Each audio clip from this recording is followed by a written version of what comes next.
लव्य व्यवस्था। अध्याय 1। होम बलि की विधि। यहोवा ने मूसा को बुलाकर मिलाप वाले तंबू में से उससे कहा, इज़राइलियों से कह कि तुम में से यदि कोई मनुष्य यहोवा के लिए पशु का चढ़ावा चढ़ाए तो उसका बलि पशु गाय बैलों अथवा भेड़ बकरियों में से एक का हो। यदि गाय बैलों में से होम बलि करे तो निर्दोष नर मिलाप वाले तंबू के द्वार पर चढ़ाए कि यहोवा उसे ग्रहण करे। वह अपना हाथ होम बलि पशु के सिर पर रखे और वह उसके लिए प्रायश्चित करने को ग्रहण किया जाएगा। तब वह उस बछड़े को यहोवा के सामने बलि करे और हारून के पुत्र जो याजक है वे लहू को समीप ले जाकर उस वेदी के चारों ओर छिड़के जो मिलाप वाले तंबू के द्वार पर है। फिर वह होम बलि पशु की खाल निकालकर उस पशु को टुकड़े टुकड़े करे।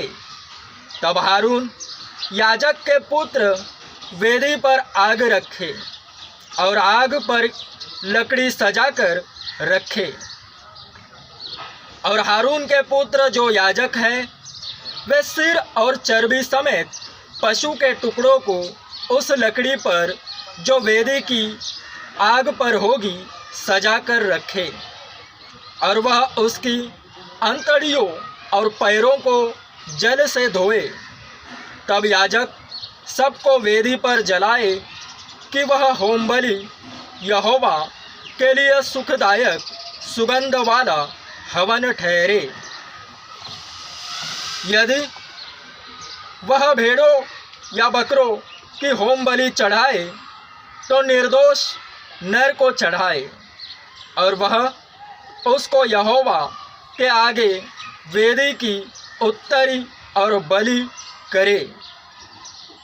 और हारून के पुत्र जो याजक है वे उसके लहू को वेदी के चारों ओर छिड़के और वह उसको टुकड़े टुकड़े करे और सिर और चर्बी को अलग करे और याजक इन सब को उस लकड़ी पर सजा कर रखे जो वेदी की आग पर होगी और वह उसकी अंतड़ियों और पैरों को जल से धोए और याजक सबको समीप ले जाकर वेदी पर जलाए कि वह होम बलि और यहोवा के लिए सुखदायक सुगंध वाला हवन ठहरे। यदि वह यहोवा के लिए पक्षियों की होम बलि चढ़ाए तो पंडुकों या कबूतरों का चढ़ावा चढ़ाए। याजक उसको वेदी के समीप ले जाकर उसका गला मरोड़ के सिर को धड़ से अलग करे और वेदी पर जलाए और उसका सारा लहू उस वेदी के बाजू पर गिराया जाए और वह उसकी गल थैली को मल सहित निकालकर वेदी के पूर्व की ओर राख डालने के स्थान पर फेंक दे और वह उसको पंखों के बीच से फाड़े पर अलग अलग न करे।